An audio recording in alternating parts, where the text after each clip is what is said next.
আমার গৌর রূপের এমনই মাধুর্য, এমনই গুণ, এমনই ছটা, অনন্ত করে বিশ্ব ব্রহ্মাণ্ডে কত শত সতী নারী, সতী পতি সেবা ত্যাগ করে গৌর চরণ সেবায় লেগে গেল। কেবল আমার ভাগ্যেই হলো না। সজনী রে, আমি আরো কি দেখলাম, যখন গৌর চরণের দিকে তাকালাম, তার চরণ দুখানি কেমন জানিস? ও তার দুটি কিবা দুটি পদ জনক কোনদ রাম রাম ভাত উড়ু। ও তার কিবা দুটি পদ জনক কোনদ রাম রাম ভাত উড়ু। ও তার কিবা দুটি পদ জনক কোনদ রাম রাম ভাত উড়ু। যিনি শতদল শ্রীমুখমণ্ডল, যিনি শতদল শ্রীমুখমণ্ডল, যিনি শতদল শ্রীমুখমণ্ডল, মরি শেষ চরণ ভোর, মরি শেষ চরণ মরি শেষ চরণ ভোর। ও তার চরণ কমল পতন কমল, চরণ চরণ কমল বদন কমল, তার চরণ কমল তার বদন কমল। ও তার নাভি কমল বক্ষ কমল, চরণ কমল বদন কমল। কমল বক্ষ কমল তার চরণ কমল বদন কমল, তার নাভি কমল বক্ষ কমল চরণ কমল তার বদন কমল। ও তার নাভি কমল বক্ষ কমল, কমলের মাঝে কমলের উদয়। হরি বল, হরি বল। কমলের উদয়, কমল বক্ষ কমল, কমলের মাঝে কমলের উদয়। মরি শেষ চরণ ভোর, মরি শেষ চরণ ভোর। গৌর রূপের বর্ণনা আপনারা শুনছেন এক নাগরীর বদন থেকে, গৌরের চুল থেকে মাথার কেশ হইতে চরণ পর্যন্ত বর্ণনা দিলেন। আমাদের কীর্তনটা একটু ভিন্ন দাদা, বাইরের প্রসঙ্গ একটু কম থাকবে, তাই একটা স্ফুটিত পদ্ম, মনোযোগ দিয়ে কথাগুলি শুনছেন। আরে সজনী, তুই কি শুধু গৌর দর্শন করেছিস? গৌর হরি তোকে দেখে নাই? তুই কি শুধু গৌরকে দেখেছিস? গৌর হরি, তুমি ক্লিয়ার বাজাও, তোমার বাজনাটা ক্লিয়ার করো।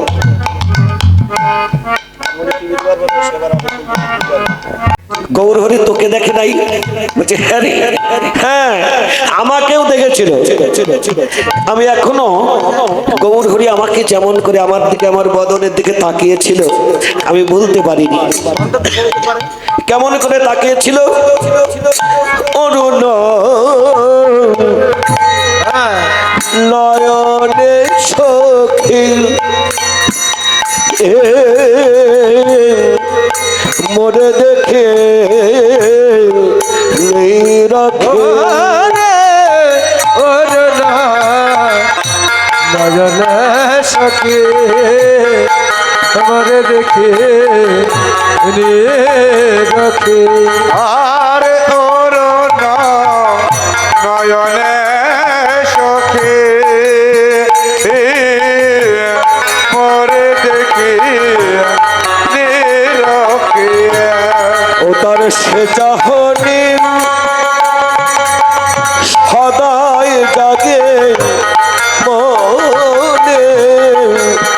সে চাহনি সদায় জাগে মনে তার সে চাহনে সদাই জাগে মনে রে সে চাহনে সদাই জাগে মনে তার সে চাহনি সদাই জাগে মনে সে চাহনি সদাই সদায় জাগে সে যে কুলো নারীর মন চোড়াল ওই নব রসে গোড়া এমন চোরা ওই নব রসগোরা আর কোল নারীর মন চোরা ওই নব রসগোরা দীনদাস জগৎ বন্ধু ভনে আর দিনদা জগর বন্ধ বলে আর দীনদাস জগর বন্ধ গানে আমার গোড়া রূপে বিমোহিতা নদিয়ার নাগরী আর গোরা রূপে বিবাহিতা নদী জানা গাদি আমার গোরা রূপের বিমোহিতা নদী জানা গরি এবারে প্রেমানন্দে আবারে প্রেমানন্দে মাতিস হবে বল গৌর হরে প্রেমানন্দে হরি রে হরে প্রেমানন্দে প্রেমানন্দে প্রেমানন্দে মাতি সব বলো গৌর হরি বল গৌর বল হরি বল হরি বল হরি বল হরি বল হরি বল হরি বল হরি বল হরি বল প্রেমানন্দে বাহ তুলে হরি বল হরি বল বাহু তুলে হরি বল হরি বল প্রেমানন্দে বাহু তুলে হরি বল হরি বল বাহু তুলে হরি বল হরি বল প্রেমানন্দে বাহ তুলে হরি বল হরি বল বাহু তুলে বদন ভরে হরি বল ভগবান বলে হরি বল আমার জীবনে শুধু দুঃখ একটাই কি আমি একজন কুলবধূ হয়ে গিয়েছিলাম গঙ্গায় জল ভর্তি গিয়ে গৌর রূপে নয়ন দিয়ে ভুলে গেলাম জল ভরার কথা। আমি নিজে নিজেই ভাবলাম যে আমি তো একজন কুলবধূ, আমাকে তো জল ভরে ঘরে ফিরে যেতে হবে, ওই রূপে নয়ন দিয়ে বিলম্ব তো করা উচিত হবে না। করলাম জল ভরা বিবাদ রেখে, না রূপ দর্শন করা বিবাদ রেখে মনে ভাবলাম এখনই আমি জল ভরে ঘরে ফিরে চলে যাব। জল ভরবার জন্য কলস নিয়ে আমি জলে নেমেছি। যখনই গঙ্গায় নেমেছি ওই জলের মধ্যে আবার কি দেখলাম, আমি জলের গঙ্গায় নেমেছিলাম, জলের মধ্যে আমি দেখলাম সেই গৌর জলের মধ্যে কোন রকম জল ভরেছি, কলসি ভরেছি, গাগরে ভরে তীরে ওঠার সময় আমি আবার আকাশের দিকে তাকালাম। ওঠার সময় ভাবতে ভাবতে আমি কলসি ভরে নভরি আকাশের দিকে তাকিয়ে কি দেখলাম, যেরূপ দেখলাম জলে ওই রূপ দেখলাম স্থলে।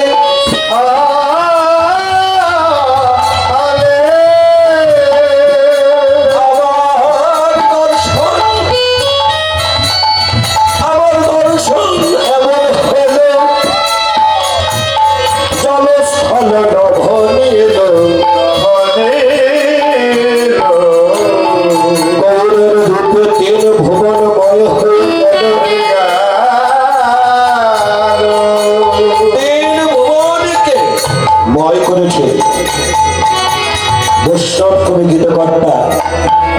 নাগরিককে ডাকছে, ও নাগরিক, নাগরিক, সত্য কথাই বলেছ, যে রূপ তুমি দর্শন করেছ ওই রূপ যে যেমন তেমন রূপ নয়, যেমন তেমন রূপ নয়। এই বলি অবিয়া কথা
যেমন তেমন রূপ নয়, তেই বলে গোড়ারু অমিয়া পাথার।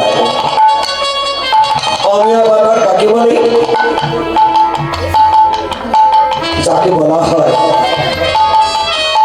গভীর জলাশয়, সাগর, যাকে মাপা যায় না, নির্ণয় করা যায় না। আবার অমিয়া বাজারের আরেকটি নাম, যাকে বলা হয় অমৃতের সাগর। তা নাগরিক বলেছে, নাগরিক ধন্য তোমার জীবন, ধন্য, যেখানে ডুবলে এই মানব জনম ধন্য হয়ে যায়, সেখানেই তুমি ডুবেছ। যেখানে ডুবলে ওই অমৃত সম্পদ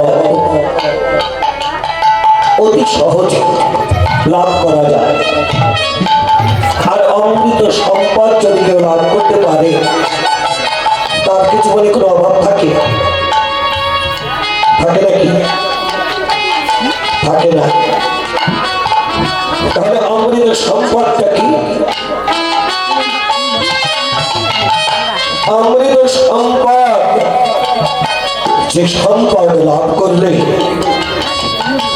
জীবনের কোনো চাহিদা থাকে না, চাওয়া পাওয়া, দুঃখ বেদনা, অভাব অনটন জনমের মতো চলে যায়। যাকে লাভ করলে আর কোনো কিছু লাভ করবার বাকি থাকে না। শ্রীমদ্ ভগবদ গীতায় কথাটা বলেছেন,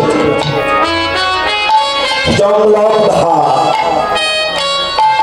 যা পরম লাভ মন্নতি নাদিগান তত।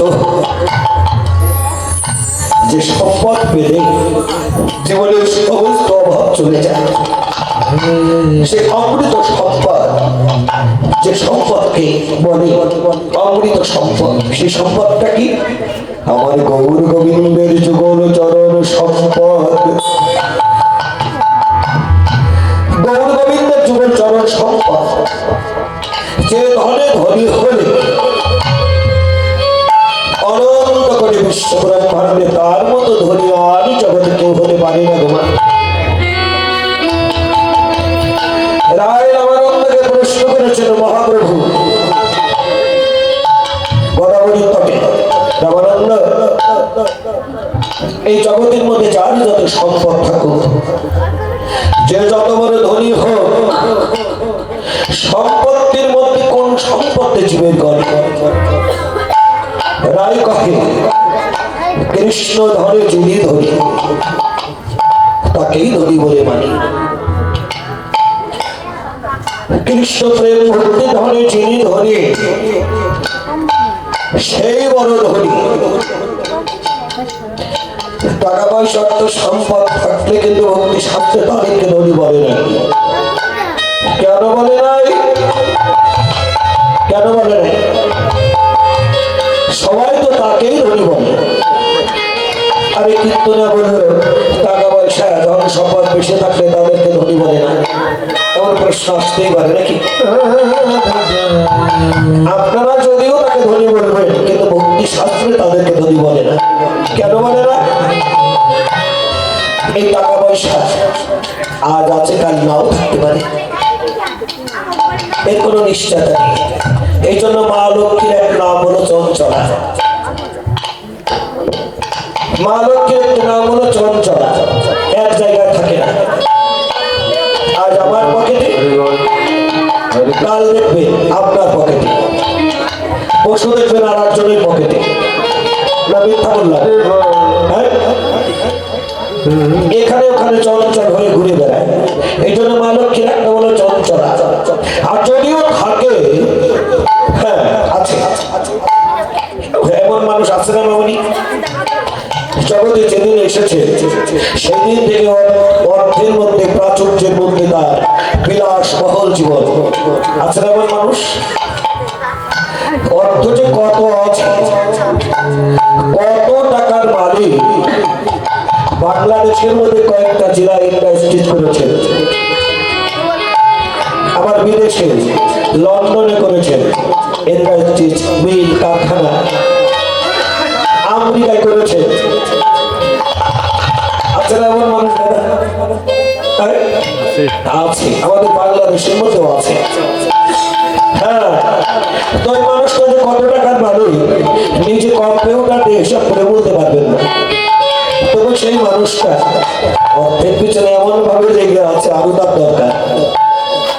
ভুল বললাম বাবুনি? এত অর্থ সম্পদ, এত টাকা পয়সা ব্যাংক ব্যালেন্স করেছে, তবু চাহিদা কিন্তু শেষ করতে পারে না, আরো তার দরকার, আরো চাই। এই জন্য জীবকে বলা হয় অপূর্ণ। জীব যত চায় ততই পায়, আর যত পায় ততই চায়। অন্তরের চাওয়াটাকে জীব অন্তর থেকে সরাতে পারি না বিধায় জীবকে বলা হয় অপূর্ণ। তাহলে এই অপূর্ণ জীব কি করে পূর্ণবান হবে? এই অপূর্ণতা কোনোদিন দূর হবে না। অর্জুন বললেন, হে মাধব, এই আলোচনা করি গীতার মধ্যে আছে। হে মাধব, তাহলে অপূর্ণ জীব কি করে পূর্ণ হবে? বলে শোনো অর্জুন, অনন্ত কোটি জীব, এরা সবাই আমারই অংশ, আমারই অংশ। আমি একমাত্র পূর্ণ ব্রহ্ম, আমারই অংশ হয়ে অনন্ত কোটি জীব জগতে আসে। আবার কর্ম করতে করতে করতে করতে যেদিন আমার সঙ্গে আবার যুক্ত হতে পারবে, সেদিন জীবের সমস্ত অপূর্ণতা আবার চলে যাবে। সেই মূল্যবান সম্পদটাই হল গোবিন্দের যুগল চরণ, যাকে বলা হয় অমৃত সম্পদ। সেই অমৃত সম্পদ একমাত্র তুমিই লাভ করতে পারবে। কাকে বললো? ওই নাগরিক। নাগরিক বলছে, নাগরিক তোমার কোনো অভাব থাকবে না। কেন? সে অমৃতের সাগরে তুমি যখন ডুবেছ, আরে অমৃত সম্পদ তো তুমিই পাবে, তুমিই পাবে। হ্যাঁ, অমৃত সম্পদ পেতে হলে সেই লাভ করতে পারে যারা ডুবারো। এখানে আবার আমাদের প্রশ্ন জাগে, তাহলে জীবনে এই অভাব তো দূর করতে পারলাম না গো বাবা। তাহলে অভাব দূর করতে হলে অমৃত সাগরে ডুবতে যদি পারি, কোনোদিন যদি ডুবে যাওয়ার সৌভাগ্য হয়, তাহলে আমাদের সমস্ত অভাবকে আমরা দূর করতে পারবো। তাহলে অমৃত সাগরে কি করে ডুববো? কি করে ডুববে? ভক্তি শাস্ত্রী বললেন, চিন্তা করো না বাবা, ডুবে যাওয়ার স্বাদ যদি থাকে অন্তরে, একদিন না একদিন তোমরাও ডুবতে পারবে। তবে ডুবে যাওয়া একটু কঠিন হবে, এত সহজ না,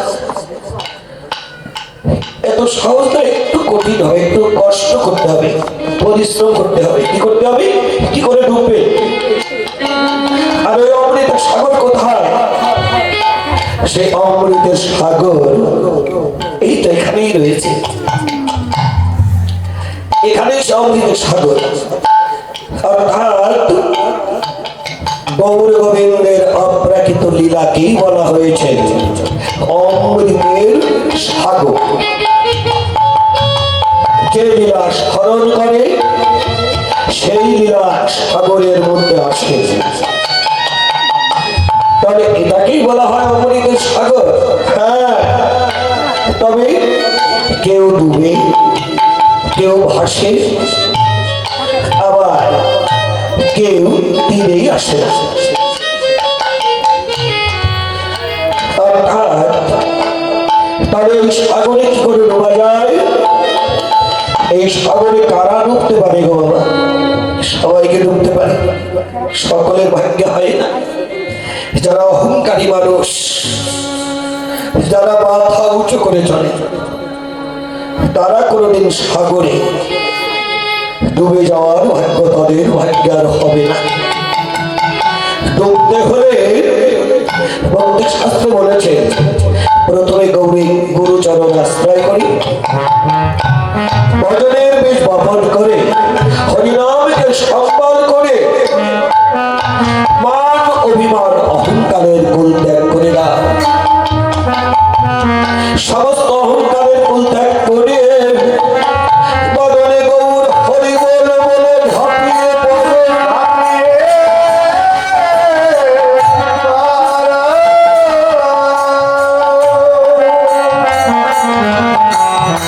মান অভিমান অহংকারের কুল ত্যাগ করে এই লীলা সাগরে তোমরা ঝাঁপিয়ে পড়ো ভাই। যতক্ষণ অভিমানের কুল ত্যাগ না করতে পারবে, ডুবে যাওয়ার ভাগ্য হবে না। অভিমানের কুল ত্যাগ করে ঝাঁপিয়ে পড়ো, ঝাঁপিয়ে পড়ে দীর্ঘদিন তোমরা ভাসতে থাকো বাবা। না ভাসলে সবাই ডুবতে পারবে না। কেন পারবে না? ঝাঁপিয়ে পড়লে শুধু ডুবা যাবে না গো বাবা। কেন যাবে না জানি? কলিজীবের মনোপ্রান্ত অত্যন্ত চঞ্চল অশান্ত। জীব কি করে? অন্তরের প্রেম ভক্তি ভালোবাসা অনেক আগেই নষ্ট করে ফেলে, বাজে জায়গায় দিয়ে দিয়ে অন্তরের প্রেম ভক্তি রস নষ্ট করে ফেলেছে। তারপরে যদি প্রেম ভক্তি রস না থাকে, শুষ্ক দেহ নিয়ে ঝাঁপিয়ে বললে কি ডোয়া যাবে? দেহটা যদি ভারী না থাকে, রসাল না থাকে, তাহলে ঝাঁপিয়ে বললে কি ডোবা যাবে? একখানা শুকনো কাঠ, শুকনো কাঠ কোনো বান্ধব শুকনো কাঠখানা তুলে নিয়ে যদি সাগরের জলের মধ্যে যদি ফেলে দেয়, ফেলে দেওয়ার সঙ্গে সঙ্গে ওই শুকনো কাঠকে সাগরের অতল তলে তলিয়ে যেতে পারবে বাবাজি? পারবে নাকি?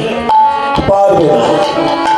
তবে হ্যাঁ, সঙ্গে সঙ্গে যদি তলিয়ে নাও যায়, দীর্ঘদিন যদি একটু ধৈর্য নিয়ে সাগরের জলের মধ্যে যদি ভাসতেও পারে, ভাসতে ভাসতে আজ একটু ভিজবে, কাল একটু ভিজবে, একটু একটু যতটা ভিজবে ততটা রসল হবে। প্রতিদিন একটু একটু করে রসাল হতে হতে যেদিন ওই কাঠখানা সম্পূর্ণভাবে রসে ধরো ধরো হবে, আবার আর একটা সম্পদ থাকে সাগরের মধ্যে, কি থাকি? মাটি। সাগরের পলি মাটি আজ একটু গায়ে লাগবে, কাল একটু গায়ে লাগবে, একটু একটু করে গায়ে লাগতে লাগতে ওই কাঠখানা একদিন পুরোভাবে রসাল হবে, সিদ্ধ হবে, দেখবেন সাগরের অতন্তরে একদিন ডুবে যাওয়ার ভাগ্য হবে। আমাদের এই হরিনাম যজ্ঞ অনুষ্ঠান কেন করা হয়, কেন এই বিধান দান করলেন মহাপ্রভু? উদ্দেশ্য কি? ভক্তের মাঝে বসে হরি কথা কৃষ্ণ কথা শ্রবণ করবে আর নয়ন জলে ভাসবে। উদ্দেশ্য হল এই কলেজে অন্তরের প্রেম ভক্তি রস নষ্ট করে ফেলেছে, পুনরায় যাতে আবার প্রেম ভক্তি রস লাভ করতে পারে। আজ একটু ভক্তের মাঝে এসে নয়ন জল বক্ষে ঢালবে, একটু ভারী হবে, রসম হবে, নয়ন জল বক্ষে ঢালতে ঢালতে এই যে ঝাঁপিয়ে বললে যে ডোবা যাবে না, একই কথা। দীর্ঘদিন ঝাঁপিয়ে পড়ে ভাসছে, আজ একটু ভাসছে। এবছর সাধুসঙ্গ করেছেন, নয়ন জল বক্ষে ঢেলেছেন, আবার আর এক জায়গায় গিয়ে হরিকথা কৃষ্ণ কথা শ্রবণ করে সাধু সঙ্গ করে করে আবার নয়ন জল ঢালবে। এমনি করে নয়ন জল বক্ষে ঢালতে ঢালতে আবার এই দেহটা একটু ভারী হবে, রসাল হবে, আবার একটু পলি মাটিও গায়ে লাগাতে বলেছে। কোন পলি মাটি? সাগরের পলি মাটি নয়, যে পলি মাটি এখানে আছে নিমন্ত্রণ করে এনেছিলেন। কত দূর দূরান্ত হতে কত সাধু গুরু বৈষ্ণবের আগমন ঘটেছে, কত ভক্ত চরণ ধরে পড়ে আছে। এই ভক্তের চরণ ধরায় যদি কেউ গড়াগড়ি দিতে পারে,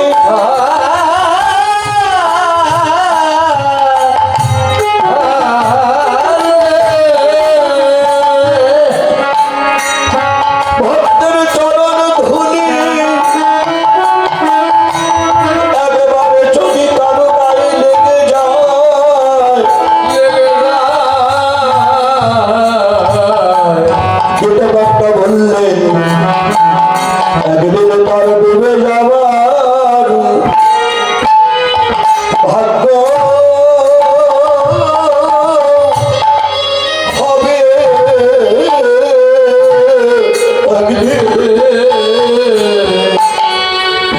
একদিন ডুবে ডুবে যাওয়া ভাগ্য হবে। একদিন তার ডুবে যাওয়া ভাগ্য হবে।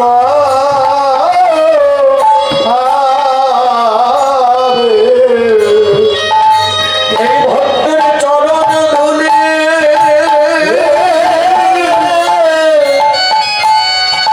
গায়ে লাগিলে একদিন তোমাদের ডুবে যাবার ভাগ্য হবে। ভক্তের চরণ ধুলি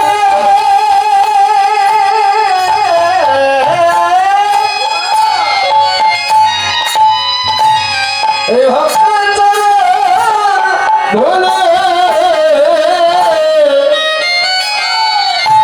ভক্তের চরণ ধুলি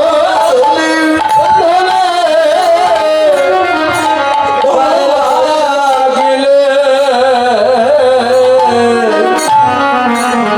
একদিন ডুবে যাওয়া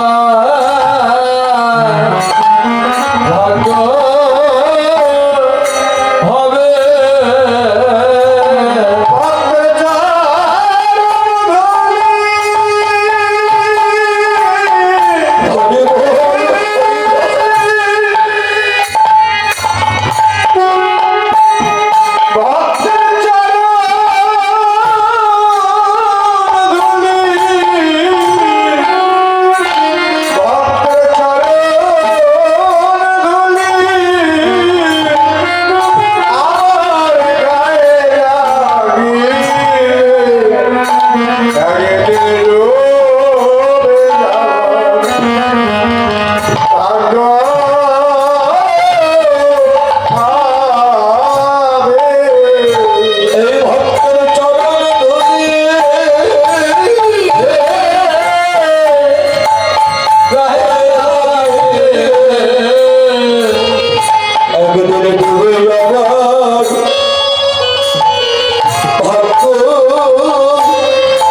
একদিন ডুবে যাবে